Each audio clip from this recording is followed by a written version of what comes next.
Renewal by Trans Juniper. Chapter 1. Setting Off. Luna's hair was never tidy. It wasn't that she never brushed it. She did, every morning, as much as she possibly could. But she had a habit of playing with it when she was nervous, running her fingers through it, twisting it around her fingers, pulling it back from her head, or, when it was tied up, running her hands over her ponytail. And Luna was always nervous. Especially today. She'd barely let go of her hair since waking up, and no amount of hairbrushing was going to do away with the consequences of anxiety. "You'll be okay," Yang assured her, trying her best to smooth out her daughter's hair. Every time she got a few strands back into place, a few more would pop up, as if they had a mind of their own. "You won't be as far away from us as you think. And you can call any time," Blake added gently. Luna had a feeling that, if she followed that advice, her parents' scroll would never see a moment's rest. Luna tried not to shake, unable to push down her anxiety. The rest of her extended family had all stopped by the Xiaolong household earlier that morning to see her off, but she was grateful that it was just her parents and sister now. She didn't think she'd be able to handle waiting here for the airship if she'd been surrounded by so many others. She adored her family with every part of her being, but being around so many people at once, even people she knew and loved, was often too much to handle. That was a big part of what worried Luna about attending Beacon. Far more people in general, but also far more strangers. Strangers that she'd have to talk to, interact with, maybe even fight. She wasn't ready for it. "I know," she sighed, trying to push away the thought of social interaction. She could worry about that when she got there. "I'm going to do my best, I promise. I won't let you down." "Hey." Blake sat down on the nearby bench and tapped it, gesturing for Luna to sit beside her. With another sigh, Luna slumped down onto the cold metal surface. She wasn't sure what motherly advice she was about to get, but Blake was very rarely unhelpful. "There's nothing you could ever do to let us down," Blake told her insistently, her voice firm but gentle. "We don't care whether or not you beat any records or get good grades or win every sparring match. What matters to us is that you're happy and that you feel safe. Don't forget that." Luna smiled, slightly comforted. She would miss her mother's gentle assurance, but it was good to know that they weren't putting any pressure on her. Not that she didn't feel the pressure anyway. Feeling safe, though? She wasn't sure that she'd felt completely safe in years. Whether something was actually wrong or not. It was like there was a king taijitu in the pit of her stomach, and every time she started to relax it would wiggle a bit, just to remind her that it was there, and could strike at any moment. "Blake's right," Yang added. "And remember that you won't be alone there. You'll have Cobalt, remember? And I'm sure Coco and Jean will be happy to look out for you when they can." Coco Adele and Jean Arc were teachers at Beacon Academy, and close friends with Luna's parents. Jean, in particular, was especially close with Yang and Blake, but that closeness was the case for all of Team Ruby and Junior. These things tended to be the case when you saved the world together and became legendary heroes in the eyes of the world. Luna couldn't imagine a time where any of the 7 adults had ever not known each other. You could pick one of them, and the others knew everything there was to know about them. Luna longed for a friend group that close. If only she had the courage to talk to anyone that wasn't her best friend. "Oh, say hi to Jean for me," Blaze piped up, her cat ears twitching. She'd been unusually quiet since arriving at the stop. Luna had a feeling her sister was going to miss her more than she was letting on. "You just saw him the other day," Luna pointed out. Blaze frowned. "I know, but he's been so busy." Luna huffed gently. "I'll be sure to let him know you miss him." A gradually loudening whirring noise caught her attention, and she looked up to see the Beacon airship transport descending. It briefly blocked out the sun, casting a shadow that was very accurate to how she felt right now. Her heart lurched. "Looks like it's time to go." There was a touch of sadness in Yang's voice, and Luna was seriously tempted to change her mind about attending the academy right then and there. But the airship landed, and she knew it was too late to back out now. Besides, she knew how thoroughly embarrassing it would be if she turned a tail and ran home in front of an airship full of people. She could see the headline now.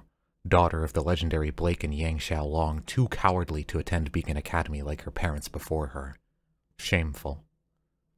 As the airship door opened and a couple of other students from Patch boarded, the familiar face of Cobalt Scarlatina appeared in the doorway and waved over to the family. Luna took one step in the ship's direction before instantly whirling around and wrapping her mothers in a tight hug, tears forming in her eyes. She wasn't ready for this. "I'm gonna miss you guys so much," she sniffed. "We'll miss you too, little bee," Blake replied warmly. Luna felt like a child again, wrapped in the comforting embrace of her mothers after some terrible nightmare or a loud noise, or whatever other thing had scared her that day. Blaze joined in on their hug. "I'll be there with you before you know it," she asserted. "You know, in 2 years. Luna finally pulled back and wiped her face with her sleeve. How long would it be before she could hug them again? "Go learn how to beat things up," Yang urged her warmly. "We'll cheer you on from home." Luna managed a shaky nod. "I'll call tonight," she promised. It would honestly be a struggle not to call them beforehand. Her suitcase tight in her hand, she forced herself to turn and head towards the airship. Her legs were starting to feel shaky, and it was all she could do not to stumble. In her mind, a part of her screamed, "You're making a mistake. Go home with your family. Go home where it's safe." "Goodbye, have fun," Blake called after her. "Don't burn anything down," Yang added. Cobalt greeted her with a hug as she boarded. He seemed as calm and collected as ever. His rabbit ears flopped over slightly. As Luna's best, and only, friend, his presence, at least, was comforting. If she focused on him, she could try to pretend that nobody else was there. Even just from hugging him, her heartbeat slowed, just a tiny bit. "You nervous?" Cobalt asked, a twinkle in his eyes. It was sweet of him to pretend that he didn't know that she absolutely was.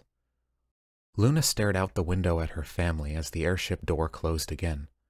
"Of course I am." She reached out with her semblance for Cobalt's emotions. He was a lot more excited than he was letting on, but not nearly as anxious as she was. Good for him. He gave her a friendly nudge as the airship lifted off again. "Ah, come on, we'll be fine. You've got your best buddy with you." Luna couldn't help but grin. "Yeah, okay. Just don't go abandoning me, will you?" "Even if I end up on a separate team," Cobalt promised. "I've got your back." Luna heaved a relieved sigh and leaned back against the wall. "Good.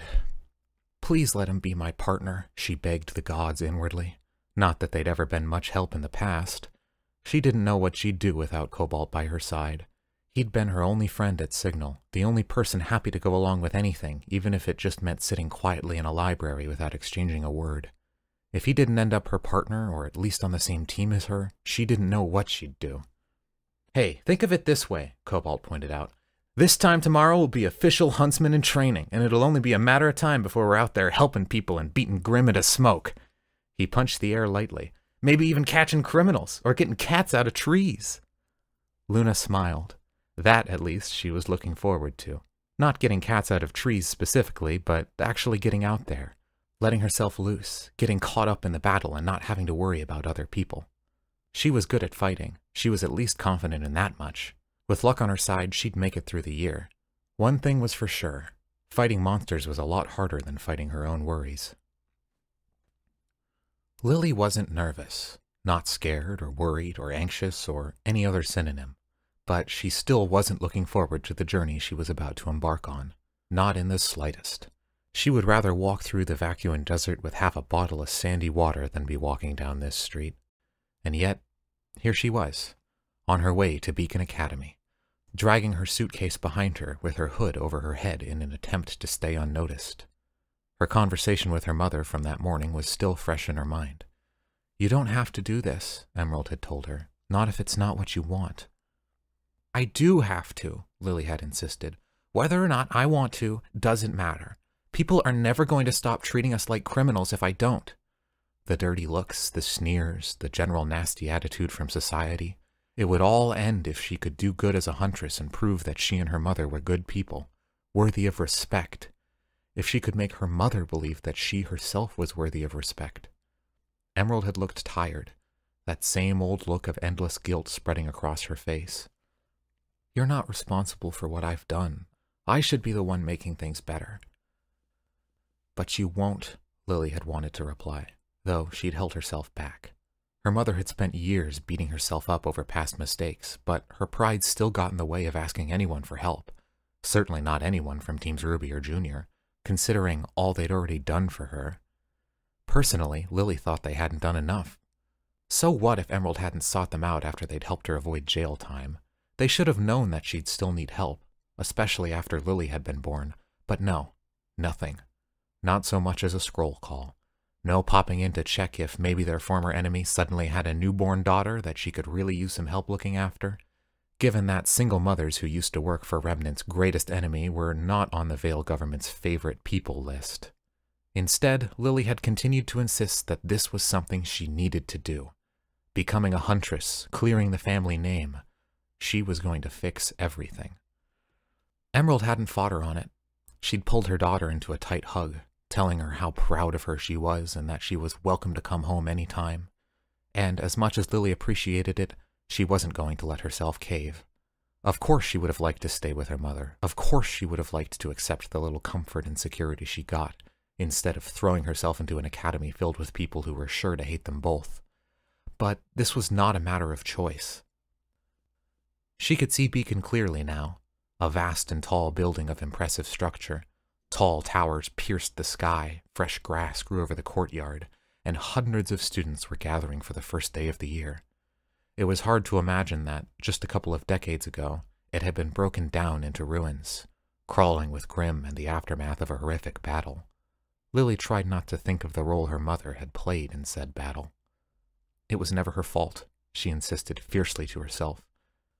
Emerald had never been willing to talk about Cinder much, but Lily knew enough to know that the older woman had been a master of manipulation, with an iron grip on her mother that hadn't broken until Emerald had seen for herself that Cinder had never cared for her.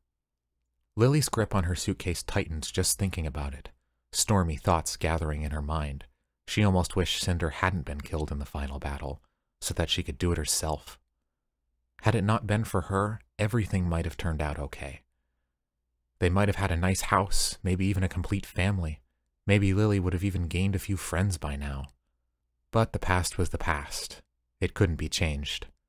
She wasn't here to make friends, and nobody wanted to be friends with her anyway. She'd learned that the hard way, a long time ago. The future, though, that she could control. She couldn't change the past, but she could change people's minds. If she could just prove herself to be as capable and heroic as any other competent huntsman. She kept the thought in mind as she approached the academy gates and paused to take the vastness of the school grounds in. Countless people flocked around as airships full of new students landed. It was loud, busy, annoying. But this was where Lily was going to set things right. This was where she was going to make people realize what kind of people she and her mother truly were.